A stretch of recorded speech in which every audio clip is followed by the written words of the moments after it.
자, 우리 옆에 계신 분들 서로 인사하면서 축복하겠습니다. 하나님은 당신을 사랑하십니다. 운동장에 100m 달리기 선수들이 출발선 위에 서 있습니다. 자, 누가 우승을 하게 될지 여러분 알 수 있겠어요? 모르죠? 자, 화면에 보이는 선수들은 고등학생들인데 모두가 다 훌륭한 선수들이죠. 자, 지금 출발선 위에 지금 서 있습니다. 자, 여러분들이 보실 때는 누가 1등 할 것 같아요? 몇 번째 선수가 1등 할 것 같습니까? 주로 이제 이 기록을 보면 중간에 있는 선수들이 기록이 좋은 선수들이 배치되기는 하지만 그건 몰라요.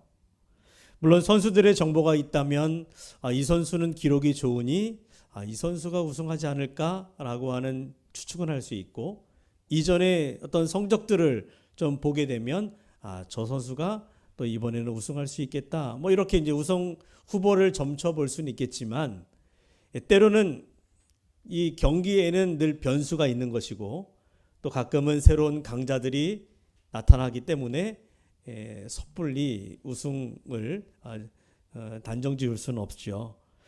자, 언제 우리가 알 수 있습니까? 1등을 누가 하는가를 언제 알 수 있을까요? 그렇죠.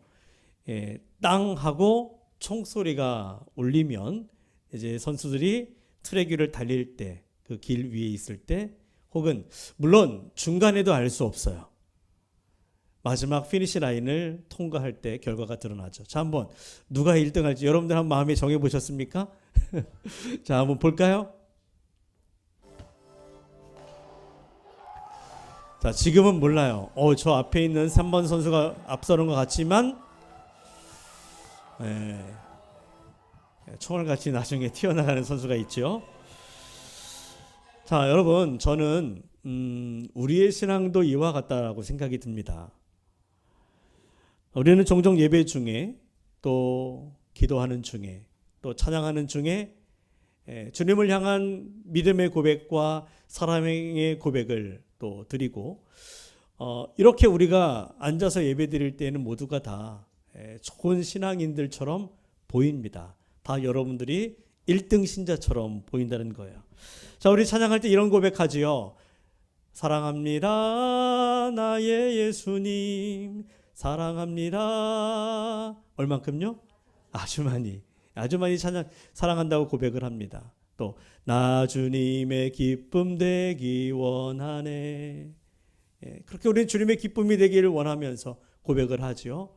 또 주님 뜻대로 살기로 했네, 주님 뜻대로 살기로 했네. 그렇게 우리는 결코 뒤돌아보지 않고 주님만을 바라보며 살겠다고 믿음의 고백을 드립니다. 자, 그런 말만 들으면, 또 그런 찬양의 모습, 또 신앙생활하는 그런 모습을 보게 되면 모두가 좋은 믿음의 사람들이 분명해요. 그런데 여러분, 그 고백이, 여러분들의 그 말의 고백, 또 찬양을 통한 고백이 진짜 믿음의 고백인지 언제 알 수 있을까요? 정말 그 모습이, 그 믿음이, 그 믿음의 고백이 진짜인지 아닌지, 아니면 그저 단순히 한순간의 감정에 의한 고백이었는지를 언제 알 수 있습니까? 그것은 바로 각자의 삶의 길에 설 때에 나타나게 돼요. 인생의 길을 걸어갈 때 그 믿음이 진짜인지 아닌지 그 진위가 증명되는 것입니다. 여러분, 우리의 믿음은 오늘 이 자리 여기에서 예배하는 교회 안에서가 아니라 저 교회 바깥에, 세상에서, 우리의 인생의 길 위에서 증명되는 거예요. 엄밀히 말하면 지금 우리는 출발선 위에 있는 것입니다. 그리고 이 예배가 끝나면 우리는 세상을 향해서 달려나가게 되는 거죠. 예배가 끝나고 축도가 끝나고 여러분들이 성경책을 덮은 그 순간 다음부터 예배당 문 밖을 나가면서 여러분들이 행하는 말, 여러분들의 삶의 태도, 여러분들의 선택과 걸음이 내가 진짜 믿음의 사람인지 그렇지 않은지를 증명해 주는 것이죠. 자, 오늘 본문을 보면 예수님이 길을 가실 때 오늘 이 57절부터 그 말씀이 시작이 되는데 길 가실 때 어떤 사람이 예수님을 찾아오게 되지요. 자, 길 위에서 예수님은 세 사람을 만나게 됩니다. 그리고 예수님은 그 길 위에서 그들의 믿음을 평가하시고 바른 믿음의 길이 어떠한 길인지를 교훈하십니다. 자, 예수님 앞에 세 사람이 서 있어요. 자, 이 사람들의 모습을 보면 이 세 사람은 나름대로 모두가 믿음이 좋은 신앙인들처럼 보입니다. 다 칭찬드릴 만한 사람들이에요.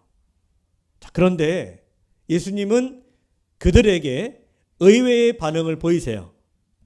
다시 말하면 예수님이 보시기에 그들이 예수님이 보실 때에는 예수님이 기대하고 예수님이 원하시는 그 믿음의 수준에 미치지 못했다라고 하는 것을 의미하겠죠. 자, 그러면 우리 주님이 원하시는 참된 믿음의 길은 무엇일까? 참된 제자도의 삶이 무엇일까? 오늘 본문은 세 사람의 이야기를 통하여 오늘 우리에게 그 믿음의 도전을 주는 거예요. 참된 믿음의 길이란 이런 것이다. 제자가 되기를 원하는가? 진정한 제자도는 이런 것이다 라고 말씀하시는 거예요. 자, 오늘 성경 본문에 나오는 예수님께서 제자가 되기를 원하는 세 사람과의 대화를 통해서 인생의 길 위에서 증명되는 믿음의 세 가지의 중요한 모습 우리가 함께 나누기를 원합니다. 자, 첫 번째, 믿음은 안락함을 내려놓을 때 증명됩니다. 자, 하루는 예수님이 길을 가시는데 한 사람이 당당하게 예수님 앞에 딱 서더니 이렇게 말합니다. 선생님, 나는 당신이 어디로 가든지 따르겠습니다. 무슨 일이 있어도 나는 당신을 따르겠습니다. 자, 제자들도 놀랄 만큼 너무나 멋진 믿음의 고백이 아닐 수 없지요. 어디로 가든지 내가 당신을 따르겠습니다. 요즘 말로 말하면 주님, 제 인생 전부를 당신에게 걸겠습니다. 당신께 맡깁니다. 내가 무슨 일이 있어도 나는 당신을 따르겠습니다 라는 결단이지요.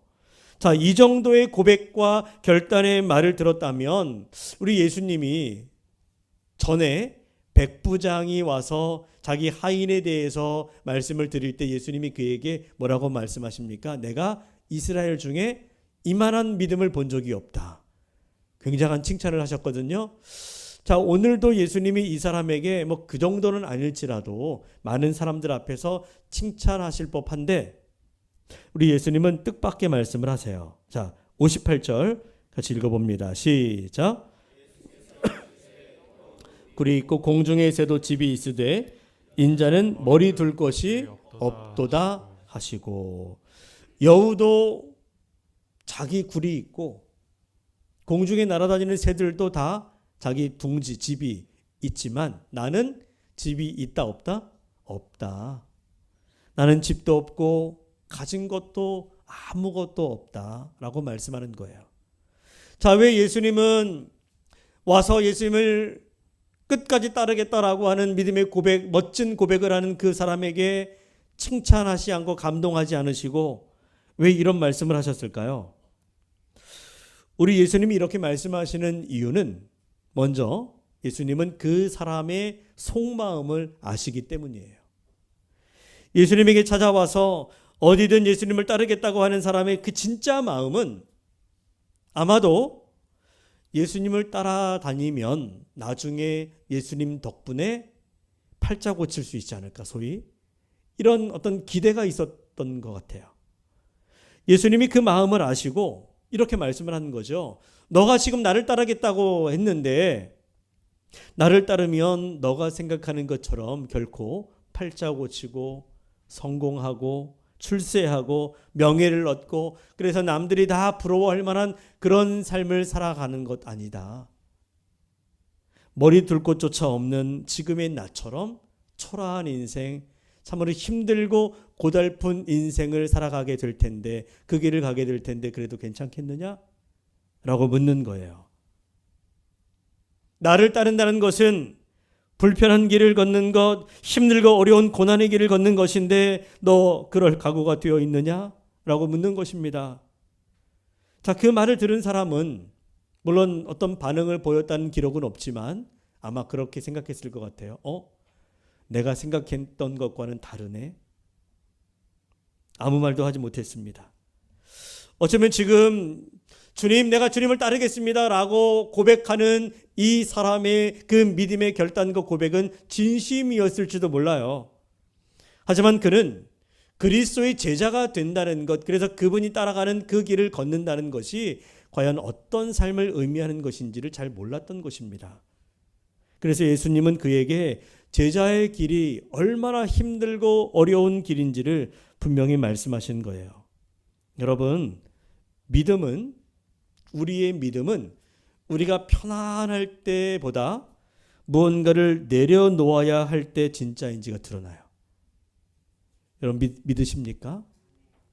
그래서 예수님을 따른다는 것은 내가 기대했던 어떤 내 인생의 어떤 보장과 안정을 내려놓고 오직 주님만을 바라보며 걸어가야 되는 선택입니다. 믿음은 선택인 거예요. 어떤 선교사님이 계셨는데요.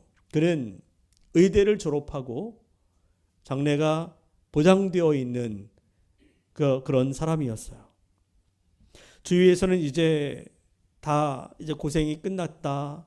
병원을 차리면 큰 돈을 벌 수 있다. 내가 너를 도와주겠다. 내가 투자하겠다. 이런 사람들도 있었습니다. 그런데 그분은 아프리카의 한 낙후된 지역으로 의료 선교를 떠났어요.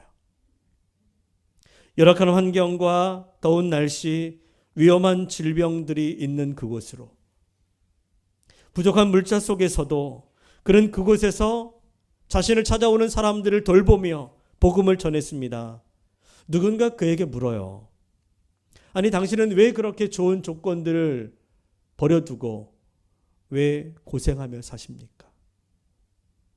그는 대답합니다. 예수님이 나를 부르셨고 그 주님이 나를 위해서 모든 것을 포기하셨다면 나도 주님을 위해서 이 정도는 내려놓을 수 있습니다. 여러분, 이것이 바로 안락함을 내려놓는 믿음의 모습 아닐까요? 우리도 신앙생활을 하면서 예수님을 따르겠다고 말은 하지만 정작 내 삶의 편안함을 내려놓지 못하고 있다면, 내가 주님 따르고 믿겠다라고 말하면서도 내가 아직도 여전히 포기하지 못하는 내 삶의 평안과 성공과 안락함이 있다면 우리는 아직 제자의 길을 제대로 걷지 않는 거예요. 예배를 드리고 있지만 헌신은 부담스럽고 전도를 해야 된다고 생각하지만 시간을 들여야 될 때 내 스케줄이 먼저가 된다면 우리는 아직 제자의 길을 걷고 있지 않는 것입니다. 여러분, 진짜 믿음은 언제 드러납니까? 나의 안락함을 내려놓는 그 순간, 주님을 위해서 내 것을 내려놓고도 오히려 내 안에 기쁨이 있고 평안이 있을 때, 내가 주를 위해 무언가를 중요한 것들을 내려놓았을 때 내게는 손해가 되지만 그럼에도 불구하고 내 안에 알 수 없는 평안과 기쁨이 있을 때 우리의 믿음은 진짜 빛을 발하게 될 것입니다. 사랑하는 여러분, 예수님을 따른다는 것은 우리가 무언가를 잃어버리는 것이 아니라 사실은 진짜 소중한 것을 얻는 것이고 그것을 위해서 덜 소중한 것을 내려놓는 거예요. 자, 그렇다고 이제부터 우리가 다 내 삶의 안락함과 편안을 다 내려놓고 저 아프리카 오지로 가라는 것입니까? 다 이제 여러분 나를 따르십시오. 그러고 제가 여러분들에게 그것을 강요하는 것이 아닙니다. 여러분들 다 테레사 수녀처럼 가진 거 다 팔아서 가난한 사람에게 나눠주고 가난한 사람이 되라는 것이 아니죠. 하나님은 각 사람에게 각자의 자리에서 감당할 사명과 부르심을 주셨어요. 어떤 분에게는 그야말로 오지에 가서 선교하라는 그 선교지가 그분에게 주어진 사명의 자리일 것입니다. 어떤 이에게는 가정, 어떤 이에게는 직장, 또 교회 안에서 섬김의 사명을 주셨습니다. 중요한 것은 여러분, 우리가 어느 자리에 있든지 예수님을 따르기 위해서 내 삶의 안락함과 익숙함을 기꺼이 내려놓을 수 있느냐라고 하는 것입니다. 세상은 끊임없이 넓고 편안한 길을 우리에게 제시하고 말하지만 또한 내 자아는 본능적으로 우리는 그 길을 따르고 싶어하고 편안하고 안락한 길을 택하고자 하지만 우리 예수님은 좁은 길을 말씀하세요.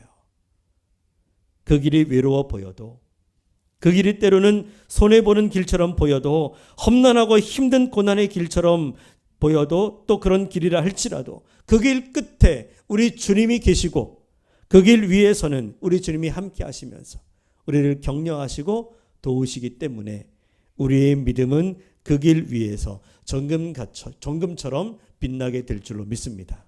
그 믿음의 길 우리가 함께 걸어갈 수 있기를 축복합니다. 두 번째, 믿음은 지체하지 않고 순종할 때 증명됩니다. 지체하지 않고 순종할 때. 자, 첫 번째 사람이 떠나고 이번에는 예수님이 먼저 어떤 사람을 불러 세워서 그에게 이렇게 말씀하세요. 나를 따르라. 다시 말하면 예수님이 그를 제자로 택하신 거예요.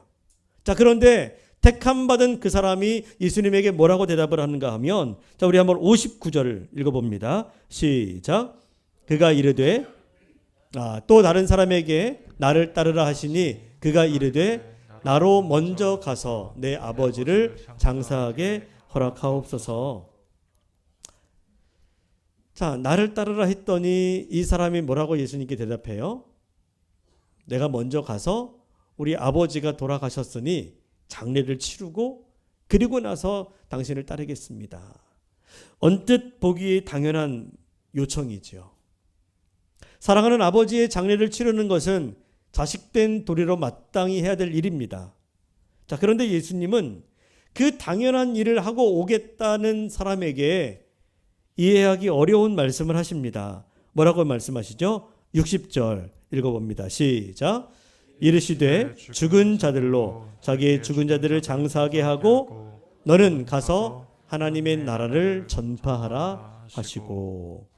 자, 이 말을 들으면 아버지 장례 치르는 거 그거 하지 말라는 거죠. 너는 나를 그냥 따르기만 하면 돼. 가서 하나님 나라를 전파해라. 장례 치르는 거 신경 쓰지 말라. 이런 얘기 아니겠습니까? 자, 과연 우리 예수님이 이 사람에게 불효를 강요하는 것일까요? 과연 우리 예수님은 이 사람에게 부모 공경하지 말라는 얘기를 하는 걸까요? 그렇지 않습니다. 여러분, 우리 기독교는 효의 종교예요. 효를 굉장히 중요하게 여깁니다. 그래서 하나님이 십계명을 주실 때에 하나님과 사람과의 관계에서는 하나님을 향한 사랑, 또 인간과 인간 사이의 관계 속에서 이웃사랑을 이야기할 때 제일 먼저 말씀하신 게 뭐예요? 부모 공경이에요. 우리 하나님은 부모 공경을 매우 중요하게 여겼습니다. 또 예수님 또한 십자가에서 돌아가실 때에 십자가 위에서조차 당신의 마지막 숨이 넘어갈 때 앞에 있는 어머니를 바라보며 우리 요한에게 뭐라고 얘기해요? 너희 어머니다. 그러면서 자신의 육신의 어머니를 제자에게 맡깁니다. 그만큼 부모님을 소중히 여긴다는 얘기겠죠. 그러므로 오늘 예수님의 말씀에는 뭐 그런 의미가 있는 것 같습니다. 참된 효도는 부모의 장례를 치르는 것만이 아니라 하나님 앞에서 바로 서서 부모가 물려준 그 신앙을 소중히 여기고 그 믿음을 따라 하나님 나라를 위해서 살아가는 것이다. 이것이 진정한 효도다라고 하는 의미가 들어 있습니다. 자, 그렇기 때문에 오늘 본문에서 예수님은 죽은 자들로 죽은 자를 장사하게 하고 너는 가서 하나님의 나라를 전파하라라고 말씀하는 것은 부모 공경하지 말라는 뜻이 아니에요. 예수님은 지금 믿음의 우선순위가 무엇인지를 가르쳐주고 계시는 겁니다. 믿음의 우선순위. 자, 예수님은 사람의 마음을 꿰뚫어 보시는 분이세요. 여러분들의 마음의 중심을 알고 계십니다. 그래서 주님이 보실 때에 지금 이 사람 아버지 장례 치르고 오겠습니다라고 말하는 이 사람은 예수님을 따르고 싶어 하지만 지금 그 사람의 중심에는 먼저 이것부터 하고 나서 하겠다라고 하는 마음이 있었다는 거죠. 자기 나름대로 생각하는 중요하게 여기는 삶의 우선순위가 있다는 것입니다. 다시 말하면 예수님을 따르는 그 믿음의 길을 걷는 것은 그의 인생에 있어서 가장 중요한 게 아니었다는 거예요. 이 사람의 말은 순종할 것처럼 보이지만 실제로는 그 순종을 미루고 있는 것입니다. 여러분, 하나님 앞에서, 주의 부르심 앞에서 머뭇거리는 마음, 이거 먼저 하게 해달라고 하는 태도는, 내가 이거 먼저 하고 주님 따르겠습니다 라고 말하는 것은 주님께 공손한 태도로 부탁하는 것처럼 보이지만 결국은 순종을 미루는 마음일 수 있어요. 예수님은 오늘도 우리에게 동일하게 말씀하십니다. 나를 따르라. 나를 따르라. 그때 우리도 때로 이렇게 말할 수 있습니다. 주님, 내가 주님을 따르겠습니다마는 지금은 좀 바쁩니다. 아이들이 좀 더 크고 나면 그때 내가 열심히 하겠습니다. 내가 하는 일이 어느 정도 자리가 잡히면, 마음의 여유가 생기면, 시간이 허락되면, 건강이 회복되면 내가 그때 열심히 하겠습니다. 그런데 여러분, 하나님께 대한 순종은 나중으로 미룰 수 있는 일이 아닙니다. 왜냐하면 시간은 흘러가는 거예요. 기다려주지 않습니다. 믿음은 지체하지 않고 바로 순종할 때 진짜 힘이 나타나는 거예요. 예전에 제가 가르쳤던 한 청년이 주일에 은혜를 받고 성경 공부를 하면 그렇게 은혜를 받고, 그래서 늘 이렇게 고백을 합니다. 목사님, 저도 언젠가는 반드시 교회를 위해서, 주님을 위해서 헌신하고 싶어요. 그런데 지금은 제가 취업 준비를 하기 때문에 일이 잘 되면 꼭 하겠습니다. 꼭 하겠습니다. 자, 그 청년에게 믿음이 있어요. 은혜도 받았습니다. 열정도 있습니다. 그런데 그때가 되면 하겠습니다. 때가 되면 하겠습니다. 늘 그런 말만 반복하는 거예요. 하지만 몇 년이 지나도 그때가 오지 않더라고요. 그 청년은 어느새 믿음의 열정이 식어버리고 결국에는 교회를 떠나게 되었어요. 여러분, 지금 순종하지 않는 믿음, 결국 순종하지 않게 될 가능성이 큽니다. 그렇죠? 나중에 하겠습니다. 내 마음은 지금은 나중에 꼭 할 것처럼 여겨지지만 지금 순종하지 않는 미루는 그 믿음은 결국 순종하지 않게 될 가능성이 크다는 거예요. 그러므로 지금 아직 여건이 안 갖춰졌더라도, 지금 바쁘고 불안정해 보여도, 지금 내가 부족해 보이더라도 주님의 부르심의 말씀에 즉각적으로 순종하는 것, 그것이 살아있는 믿음입니다. 사랑하는 여러분, 주님은 우리가 아직 완벽하게 준비되어 있지 않더라도 지금 이 자리에서 바로 순종하기를 원하세요. 혹시 지금 주님께 여러분들이 조금만 더 기다려 주십시오라고 말하고 있지는 않는지, 내 마음속에 그런 마음이 있지는 않은지, 하나님 나라를 위해서 살아가겠다고 말은 하지만 그 시작을 지금이 아니라 나중으로 미루고 있지는 않은지. 여러분, 주님은 오늘 지금 바로 이 순간 너는 가서 하나님 나라를 전파하라라고 말씀하십니다. 다음이 아니라 바로 오늘이에요. 즉각적으로 순종하는 사람을 통해 일하시는 그분의 손에 붙잡혀서 오늘 지금 순종하여 주님의 뜻을 이루어가는 복된 믿음의 사람들이 될 수 있기를 주의 이름으로 축복합니다. 세 번째 믿음은 뒤돌아보지 않을 때 증명되는 거예요. 자, 이어서 세 번째 사람이 등장하지요. 예수님께 세 번째 사람이 나와 이렇게 말합니다. 자, 우리 한번 61절 읽어봅니다. 시작. 또 다른 사람이 이르되 주여 내가 주를 따르겠나이다마는 나로 먼저 내 가족을 작별하게 허락하소서. 무슨 말이에요? 내가 주님을 따르겠습니다. 그런데 먼저 집에 가서 우리 가족들에게 의견도 좀 물어보고, 내가 주님 따르도 되겠느냐 한번 의견도 물어보고 또 인사도 좀 하고, 그래야 좀 마음 편하게 홀가분하게 주님을 따를 수 있지 않겠습니까? 내가 집에 가서 짐도 좀 싸고 처리해야 될 일들 잘 마무리 짓고 그렇게 주님을 따르겠습니다라고 하는 말이에요. 이 말도 이해가 됩니다. 그러나 그런 사람에게 예수님이 아주 단호하게 말씀하세요. 62절. 자, 시작. 예수께서 이르시되 손에 쟁기를 잡고 뒤를 돌아보는 자는 하나님의 나라에 합당하지 아니하니라 하시니라. 이 말씀은 예수님께서 가족들을 소홀히 여기라고 말씀하는 건 아니에요. 그럼 무슨 의미로 말씀하신 겁니까? 그 사람의 중심에, 그 마음 중심에 세상에 대한 미련이 남아 있는 것을 보시는 거예요. 아직도 여전히 붙잡고 있는 세상의 줄이 있다라고 하는 것입니다. 내가 주님을 따르기는 하겠지만 아직 나에게는 여전히 가족도 중요하고 내가 있던 삶의 자리도 아쉬운 거죠. 그래서 정리를 다 하고 나서 그때 깔끔하게 내가 주님 따르겠다라는 건데, 말은 그럴듯하지만 과연 이 사람이 정말 주님을 따를 수 있을까? 반쪽짜리 순종 아니겠습니까? 세상에 미련이 남아있는 신앙, 우리 주님은 경계하라는 것이죠.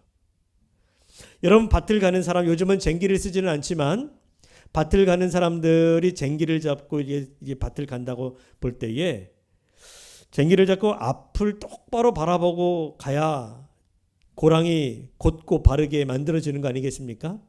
근데 자꾸 뒤돌아보고 내가 얼만큼 했나, 그러면서 뒤를 돌아보고 자꾸 좌우에 나는 이상한 소리들 뭐 이런 거에 신경을 쓰고 두리번거리면 어떻게 되겠습니까?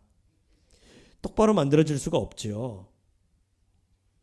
여러분, 우리 신앙도 마찬가지입니다.